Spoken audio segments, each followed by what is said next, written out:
Hey, friend, welcome back to the pod. I am so excited for you to meet this leader.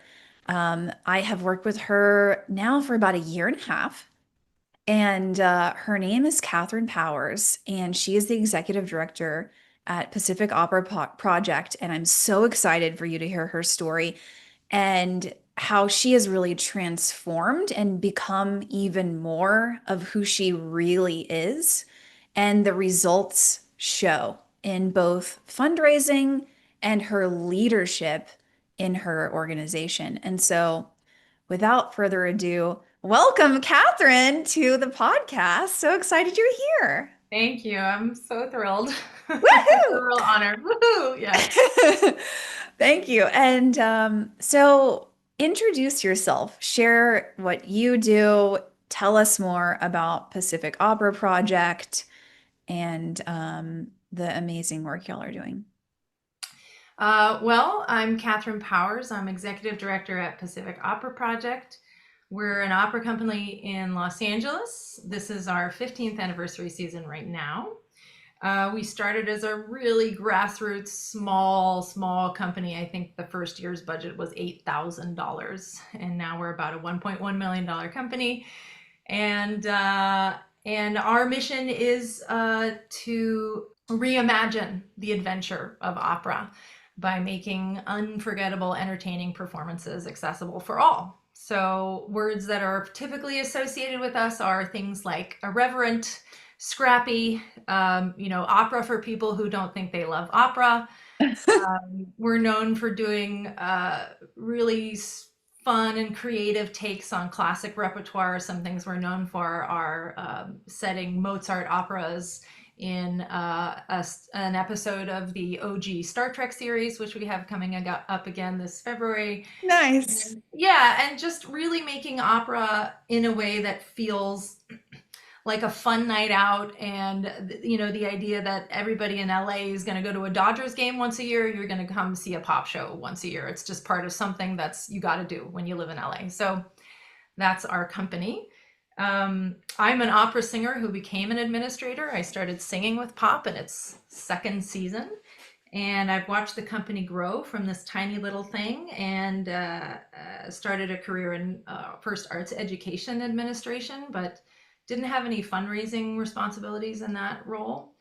And then joined Pop as executive director in April of 2023. So we're closing in on 3 years, and it's really been a transformative journey for me. And I have you to thank for a lot of Oh, that well, you success. did it. Okay, you're amazing, first Well, of all. yeah. So, I'm gonna out myself by saying that the board knew that I knew the company really well, and they knew that I had some chutzpah, I guess. But I really had no background in fundraising or finance, and those are two very, very big parts of my job at Pop. And they really took a chance on me, um, and it's been an incredible journey of growth for me and for the company. yes, Yeah, congratulations. thank you. So you became executive director in the spring of 2023, Mhm. and then you came across my work, I want to say like early 2024, maybe. Is that right? Or maybe earlier than that? It was probably, I probably first encountered you maybe in the fall of 2023, Ah, okay. because, it became clear to me very quickly I had a lot of money to raise, and I had really no idea how to do it, no background. So I just was scouring the internet for advice. And I'm the kind of person that I feel like I can learn anything if you just give me a model. Like, just give me a good, clear model. And it's one of the reasons why when I found you, I really connected with your work and your model, your communication style, your directness, your your desire to cut through any of the extra stuff and just get the shortest distance to achieving the goals that you need to achieve. Yeah, because as anybody else who is an executive director, and we don't have a director of development, we have three full-time staff: our artistic director, our director of education and engagement, and me, which means we're all wearing multiple hats. And I am not a full-time fundraiser. I also have to do lots of other parts of my job. Yes. So I needed to be really effective in a very short amount of time, as efficiently as possible. Yes, totally understood. And you're Yeah. so right. It's like you don't have 40 hours to just dedicate to fundraising, so we need to make it the highest ROI activities with like the least amount of time as possible. Yeah. I completely understand. So you joined Courage Lab in the spring of 2024. Talk to us about how did you feel about fundraising before we started working together? And what had you done in terms of major gifts fundraising up until that point? Like, what was your impression of it? Oh, I do recall at my former job looking at the development team and saying out loud, well, there's a job I would never want to do. Asking for money is your job. How awful. I just thought Amazing.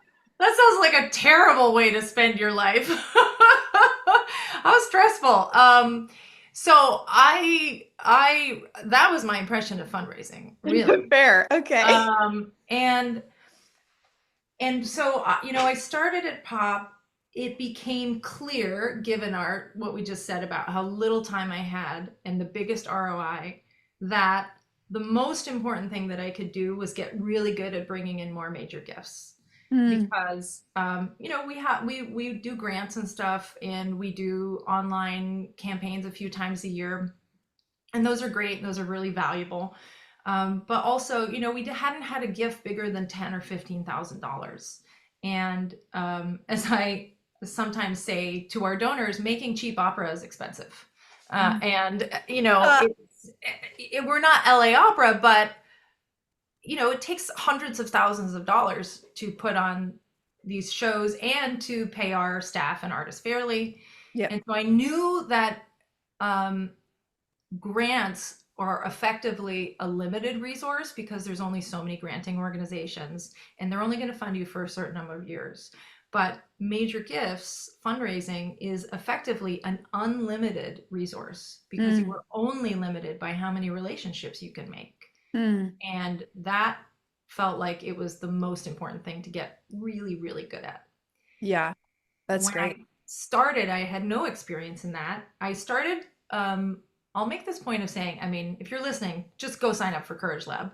Oh, But if you're just getting started, the wealth and the generosity that you have of free resources, this podcast, I started gobbling up all the episodes, mm, downloading your donor scripts cheat sheet, which was so helpful. So I was, I was taking everything that I could learn hmm. and starting to make some asks. And, you know, I was, I feel like at my core, I default to being a fairly candid communicator. So I really liked your ethos. And, I was willing to make some asks. What I didn't really have were all of the tools and the understanding that it's not a binary. It's not yes, no, and then the conversation's over. It's a conversation, it's a negotiation. Hmm. I didn't have the tools or experience to be able to deal with a no, even a really nice no. I remember one of my first asks, I think I asked $1,000 donor if they would consider increasing to 2,500, and they were like, "We love you, but we just can't right now." And I spiraled. I mean, I remember spiraling that Oh, afternoon and feeling like I even wrote them almost an apology. I was like, "I'm oh, sorry if I was presumptuous. Like I thought maybe I'd offended them. Like mm, 2,500 bucks." And I was really, yeah. now I'm asking for 50 and $175,000 with less stress than I asked for that first Yes. $2,500. Yes. Um, so working with you was so helpful to get both kind of practical things in terms of here's what you say if somebody comes back to you with a no or a not right now, or I don't do multi-year pledges, or I don't want to give that much. Those practical tools are really useful, but also the headspace, really understanding that if you lead with curiosity, it's totally okay to, once you build rapport with someone, which can happen in 10 minutes, to be like, so who are your top, organizations that you are involved with? Or so when you give, do you like to give from your personal wealth? Like I never realized that I could ask somebody that kind of question, and they would just tell me. Yeah. And so Love it. it takes the mystery and the fear away, because if you're not sure, you can just ask Yes. if you build that foundation. So Yes. that's a huge framework. It's so valuable. That's so good. Yeah. I love those questions. I got them from you. If I do say so myself. I'm like, oh yeah, Well, that's a good one. also getting the pitch framework I use a lot. I use it Yes. for every ask I make. I'll bullet Mhm. point it. I'm the kind of, I'm a performer as a background, so I don't need to script out everything I'm going to say, but I do Yep. have a framework. I Yep. have my 5 points. I know what I'm going to say. I'll practice saying it out loud as I'm like putting on my makeup or driving in the car. Sometimes I've even timed myself. And if it's longer than 2 minutes, it's too long. And I started realizing that like their eyes will glaze over if you're just trying to pack in information. So now, it used to be 3 minutes and then it's two. And now I try to really get it under a minute, the moment of the ask, because Yeah. all this other stuff is you've already established understanding and you know who they are and why they love you. Um, I could go on and on about all the valuable things that you've given, but Oh, yeah, I'm it's so really, glad. I'm so glad. yeah. Okay, so what is it like for you now? Like what what wins are you experiencing? Of course, the people want the juice, right? So Yeah. like are there larger gifts that you've closed and, could you give us a ballpark on the amount of time or effort that it took to make that happen? What are some like wins for you as a human being and as a leader that it's a different experience for you now as an executive director than it was a year and a half ago? Yeah, I mean, I was going back in time just looking at our financials. So I came on in the end of fiscal 23. So our year ends in June. And before that, our organization had never raised over $200,000 in individual contributions, both board and non-board. Um, I came on the last 3 months. I came on 2 weeks before what we call Papaganza, which is our season announcement party slash paddle raise, Mm-hmm. and foolishly nominated myself to run the paddle raise because usually it was our artistic director. And turns out, like I was like I could go do that as another job. People came up. I've done it 3 years now. People are like, "You are like the best auctioneer I've ever heard." Wow.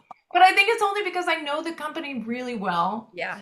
And the real secret is I use your pitch framework in my speech before I start the paddle race. So when I'm talking about pop, I'm doing all of those things of a hook to get them excited. Why them? Even as a group, you're sitting in this room because, you know what I mean? Yeah. Because you love pop. And if it's your first night here, you're about to know why all these people are sitting here. So that first year we raised 234,000. That was with just that last 3 months that I joined in. And the previous year Yeah. we raised above 200. The next year we raised 330,000. Wow.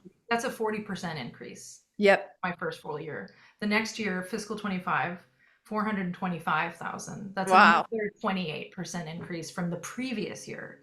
So that's combined almost 70% increase from when I started in our individual gifts. It's grown a ton. And our goal this year, we have a stretch goal because we're doing a 15th anniversary champions campaign. And Yeah. our stretch goal is 550,000 just in contributed revenue from individuals this year. And I really believe that we can get there. And when I say we, it's really me. I have a development associate that we just brought on for the first time up to 20 hours and who's doing a ton of work supporting those online campaigns, helping to write copy and doing some really great analysis going back several years to understand Mm-hmm. all of our fundraising ROIs, like and KPIs, like what's our rate of getting people to return, who's Yeah. lapsed, who are we missing, who do we need to pay Yep. attention to. But in terms of major gifts, it's just me.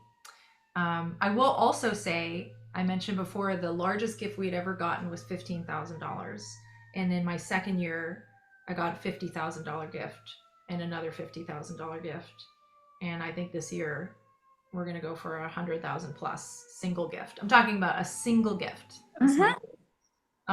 So it has transformed pop. Like all Wow. of that money is not just for its own sake. You know, we got benefits for a full-time staff for the first time this year. That's what Oh, that it's money does. wonderful. Yeah. We're putting on a fifth show instead of four shows. We're paying our artists more. Like that's where that money goes. It makes a Yeah. difference in what we can offer not only to the community but to our staff, Yeah. which is really important. Oh my gosh, that makes me so happy. I'm like, that's so, Thank congratulations. you. Thank you. Yeah, it and it feels really good. And how do you, how has, um, a big part of this work is mindset, and it's about really self-image. How do you see yourself? And I'm curious if how you see yourself has changed throughout this process and how your mindset has shifted. Yeah, it's changed so much. I think coming into the role, being so new to this work, uh, was very scary. I felt very insecure in my ability to do it, coupled with a belief that I could learn if I just found the right information. And Mm, that's really that belief really is the core of any success that I have because I do believe that if I have the right information, I can learn anything. yep. And being willing to put in that time. I think I have a funny mix of um, confidence mixed with humility Mm, because I go and sometimes those flip flop, and I think that's kind of normal. But I can go between thinking like, I think I really have a knack for this, but also recognizing I'm still so new at this. I've never worked at a bigger shop. Like most people come up, right? Like maybe you're a development associate, then you're a manager, then you're a junior level gifts officer or something like that. And I've never had a mentor except for you. Like having that mentorship was so valuable because I was just by myself. So I feel very aware that I have lots more that I can learn, but the confidence of knowing that I'm getting pretty good at this. I know how to have these conversations now. It's much, much, much, much less scary now. I have my moments. Everybody has their moments. And like some days I'm like, ugh, I just don't have it in me today. Maybe that's the day when I write an email, but then the next day I'm like, bam, bam, bam, bam, bam, phone call, phone call. Like I once, I left an ask in person where I got a $15,000 gift, and I was like, I'm just gonna call this other person on the way home and ask them for a gift, and I closed that gift like in my car because I was yeah. like, I'm on a roll. Let's do this. So I think it's okay to like honor if your head's not in the right space for that, Yeah. in a day. But I feel like this whole experience has really turned me into a leader, and I'm getting a lot of positive affirmation from my industry now. Like I got Mm, named as one of the Musical America top 30 professionals of the year in 2024 when I'd only been doing it for a year. And, invited to participate in the Opera America Leadership Intensive, which is this competitive training ground for rising opera administrators. And so I feel this sense of not only is the organization's profile rising, but my own profile as an arts administrator is rising. And really, in the performing arts or any nonprofit world, if you want to be an executive director, you have to be an amazing fundraiser. Even if you have a team below you, a development team, you mm. need to be, you are the chief storyteller of your organization. There's like nobody can make a more compelling case than you can. And knowing that I can do that is really powerful. Yeah, that's so good. Wow. And I'm curious if you've seen a change in your team and in your board and volunteers and donors in the way that they have. maybe perceived fundraising, that relationship to that, that there has been a change in the culture in your greater community and ecosystem as a result of this transformation in you? And I see that happen all the time where it's kind of like, wow, Catherine's really going for it. Like now I feel like I have permission to go for it and I can take greater risks. And wow, she's really all in. I'm going to be more all in. And following your lead in that way, have you seen any of that? Like is there and have people seen that change in you? Have they been like, oh, you seem different. And you're like also more yourself somehow, you know? Curious if you've gotten any of that feedback. Yeah, I would say, well, certainly just the success in our revenue. I've it's only my third year, but I beat my goals every year. And then I think in some ways it almost looks easy because they don't see the work that happens behind the scene, but it Yep. gives the board such a sense of buoyancy and something to celebrate. And everybody on the board, everybody has given more because I've Mm, asked them for more. wow. There were a couple people who weren't, we had almost 100% participation when I started at some level or another, and now we definitely have 100% participation. And it's also it's given us permission. During this, I was also doing a strategic plan for Pops, and we just finished that in June. And part of that work was to have a workshop with the board to establish a new board roles and responsibilities document, and for the first time ever, a minimum contribution for Pop, which was really fraught because part of our mission is accessible and affordable. So we were like, how do we honor that while still honor that the board has a fiduciary responsibility to support the organization?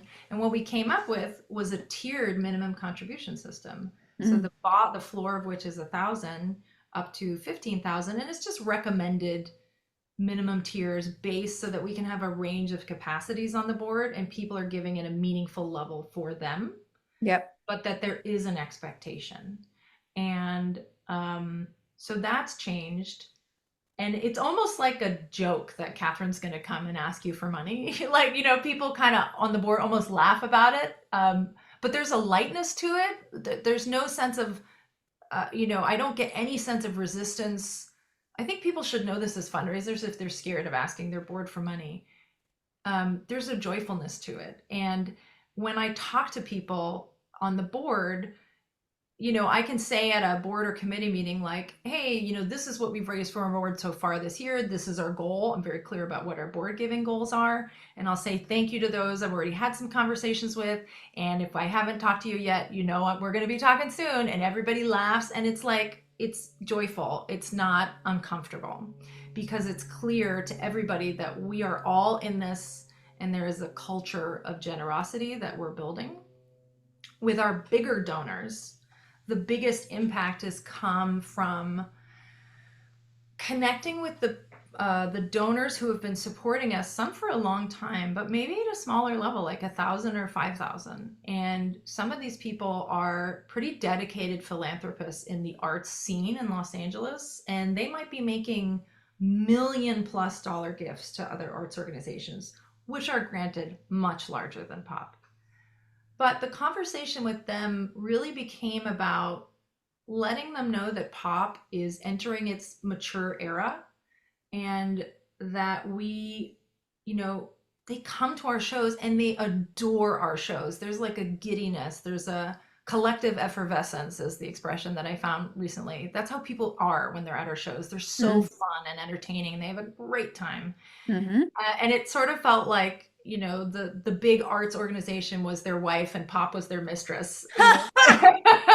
And sort of getting them to realize that there is a really legitimate artistic contribution to the Los Angeles arts ecosystem that we're making, and inviting them to really partner and be the word champion has really come up for me a lot. Like, to be a champion for us. So a person went from giving like a $5,000 gift to a $50,000 gift because I had that conversation with them. It's like, we want to partner with you to grow this. I know you love this because you come to every show and you invite 10 friends to every show. So Mm. that's how it's changed. I think we're changing of how we're being perceived internally and externally. Wow. Yeah, That is so awesome. it's pretty cool. So, what would you say to someone who's maybe in the place you were in, realizing that major gifts is an opportunity, that you need to be efficient with the time that you do have? Maybe there's some, well, not a lot of experience, some trepidation with this, looking for mentorship, looking for a model, like you talked about, something like, hey, what are the steps that I can actually follow and tools that can help me? And they're thinking about Courage Lab. What would you say to that person, that solo ED who is considering this? I would say this is going to be the investment that has the biggest return of any professional development that you could make if you are the person who is tasked with supporting your organization's development portfolio or leading that. Um, that's a that's a lot of pressure to put on one person. It's it's kept me up at nights when there have been times where we weren't bringing in the gift in the first year that we needed, and I was like, I need a $50,000 gift or else. So I asked for 100,000, and he was like, "That's a lot. How about 50?" And I was like, "That's fine, thank you, that'll do." um, but I never would have had thought to ask that if it weren't for Courage Lab. I would have asked for 20 or something like that, you know.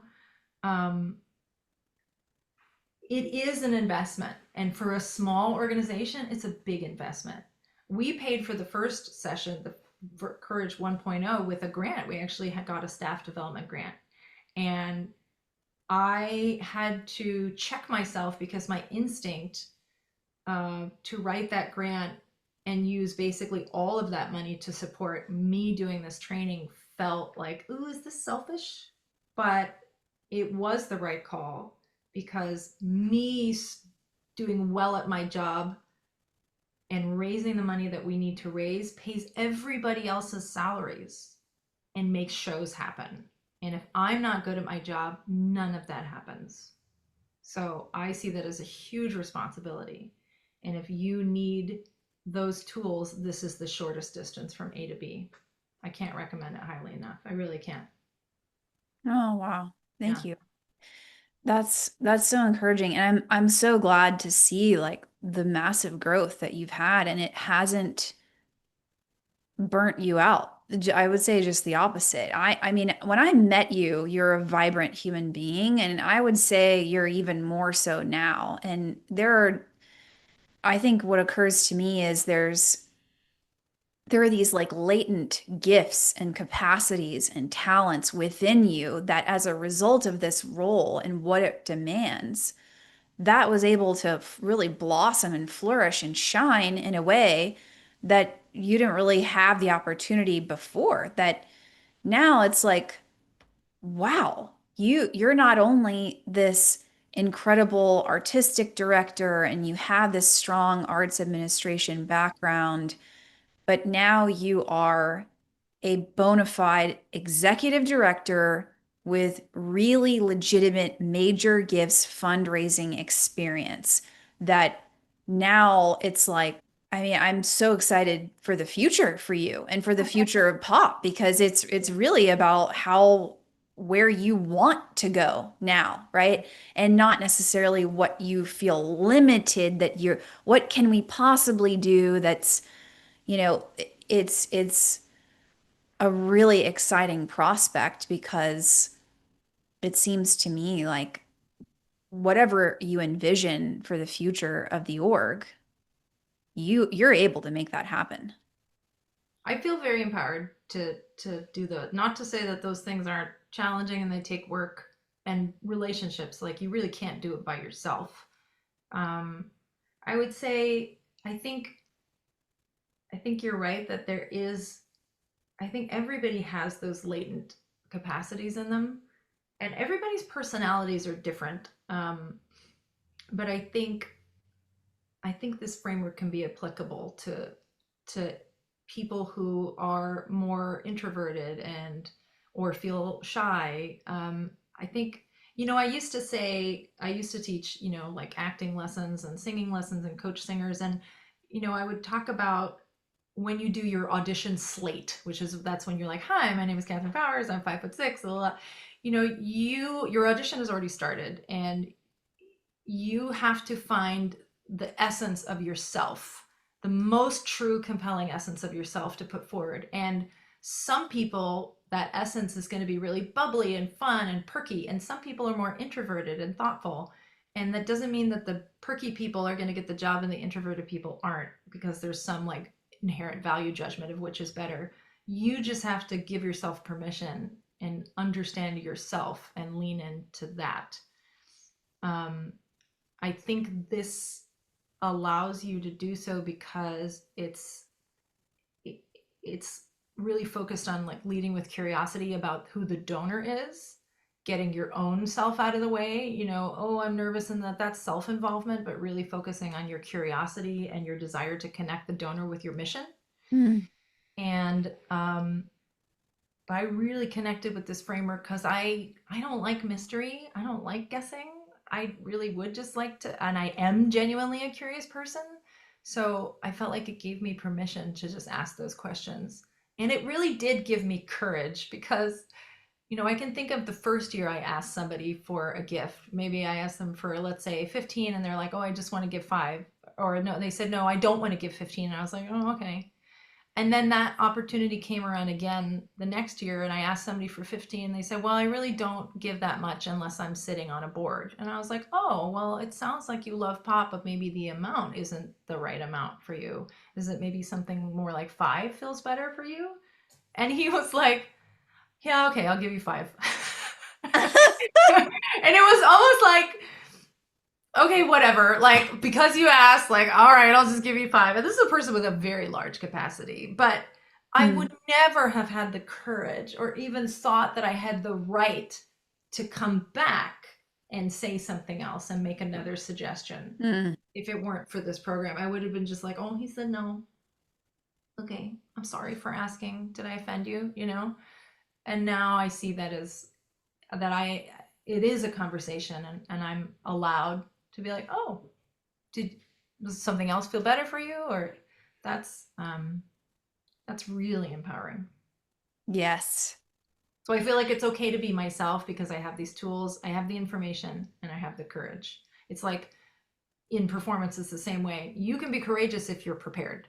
So this framework has both of those things. It addresses the preparation and the tools, but it also addresses the mindset. Yeah. Yeah. So good. I actually think you could probably teach this. Okay. I would love to. Actually, I will tell you one thing. I had a really cool pay it forward moment because somebody, our former development associate, reached out to me because she was working at another nonprofit, and they didn't even have a development person. They had a board member, and she was going to ask somebody for a major gift. And she called me. She said, can she call you for advice? And I was like, sure. I'd only been studying with you for like 6 months at that point. And I just talked to her for like half an hour and just kind of downloaded everything that I had learned.